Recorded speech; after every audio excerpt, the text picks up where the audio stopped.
So we meet again. I would like to dedicate my remarks to Mike Donnelly, Major U.S. Air Force, deceased. Mike flew about 35 flights in Gulf War I through his memory. We've heard about the Downing Street minutes. They, of course, recorded a meeting at the highest level of 10 Downing Street, the British government, on July 23, 2002.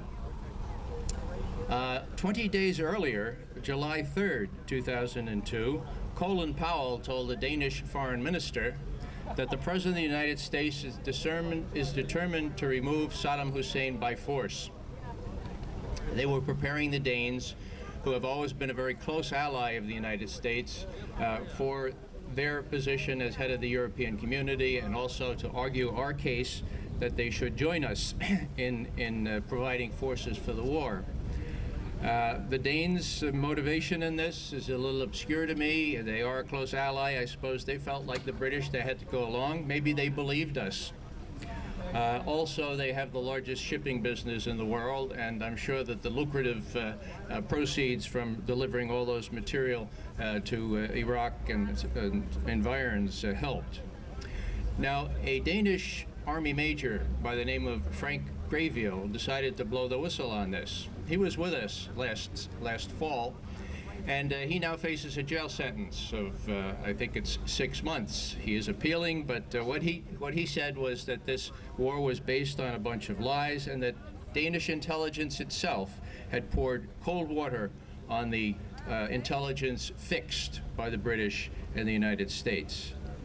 Catherine Gunn, another British patriot who worked for the equivalent of the National Security Agency, went public with some of the lies before the war, and she was tried after her patriotic disclosure of classified information.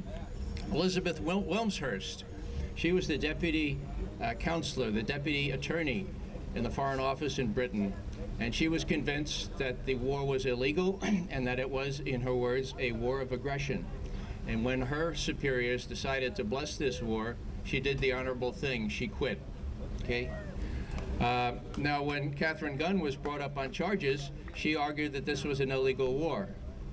She got off scot-free because the Blair government was unwilling to release the Attorney General's opinions because they went back and forth, back and forth. He initially said that it was illegal, and finally, under the impact of a phalanx of attorneys from the Executive Office building, he was persuaded to say, okay, maybe it's legal. Andrew Wilkie worked for the Australian equivalent of the CIA, the Office of National Assessments. He was so fed up by the deceit that he quit 9 days before the war, immediately went public, and comes out smelling like a rose, as we would say in the Bronx.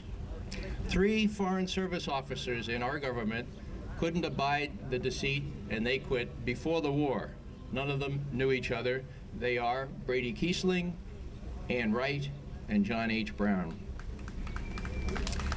Now, I think we want to do this applause here, but I think we need to include the very, very courageous soul who put him or herself in jeopardy. Actually, there are more than one, which is very encouraging.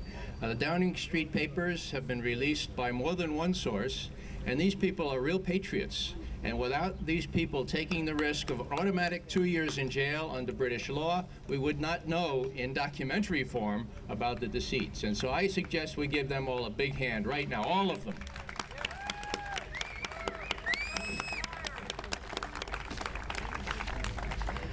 Now, what about closer to home?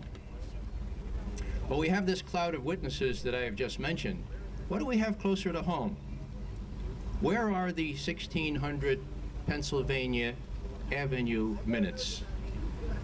Where are the hundreds of people within our intelligence community who know about the lies and have not had the guts to come forward, not had the sanity to realize that when people lie about war and peace, this exceeds any regulation that says you're not supposed to talk about a paper that might have a classification on it. And so I find these people notably absent, and I would ask for a minute of silence for them. Those of you who, like me, are the praying type, maybe we can ask the Spirit to waft down here and enlighten their minds into their real patriotic duty to go public with what they know. Let's take about 30 seconds just to be silent in memory of the people who should speak out but are silent.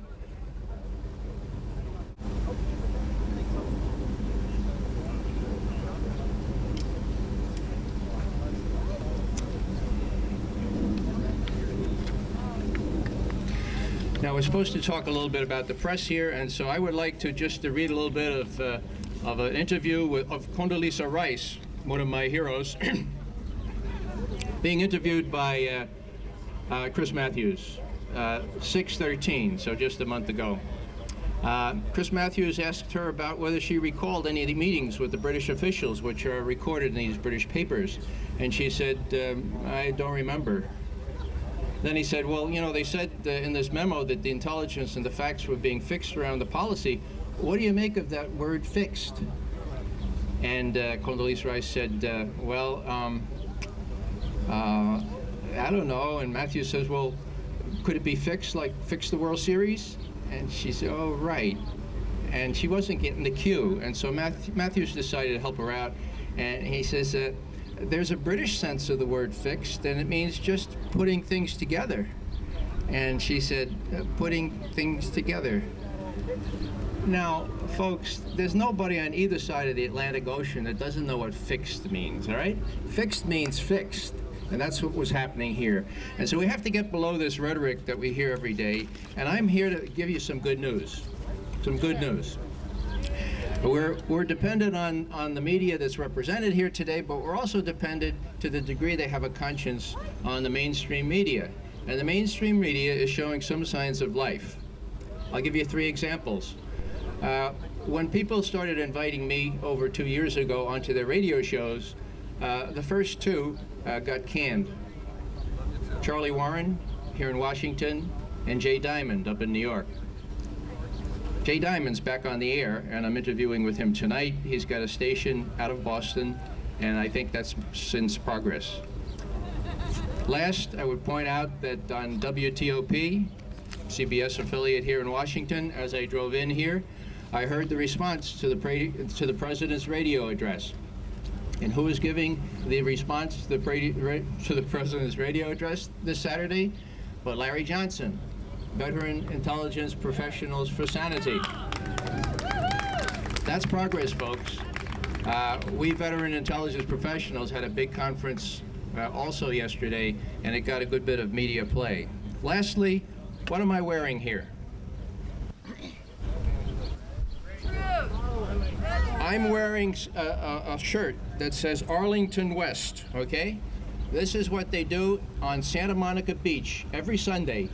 They unpack at 7 o'clock in the morning, 1,785, whatever it is today, white crosses and stars of David, Islamic scimitars or whatever, and they very carefully mark out the Arlington Cemetery we have here with whatever number represent how many people have fallen in the war in Iraq. They do that on the beach so everyone can see it. It's done very respectfully. The Marines from Pendleton come up and they look at this. Everyone kind of looks at it and gets educated about the war. That's what we can do. There should be an Arlington South. There should be an Arlington North. There should be an Arlington wherever you live. And so this is an example of something you might be able to encourage, you might be able to do. Thanks very much.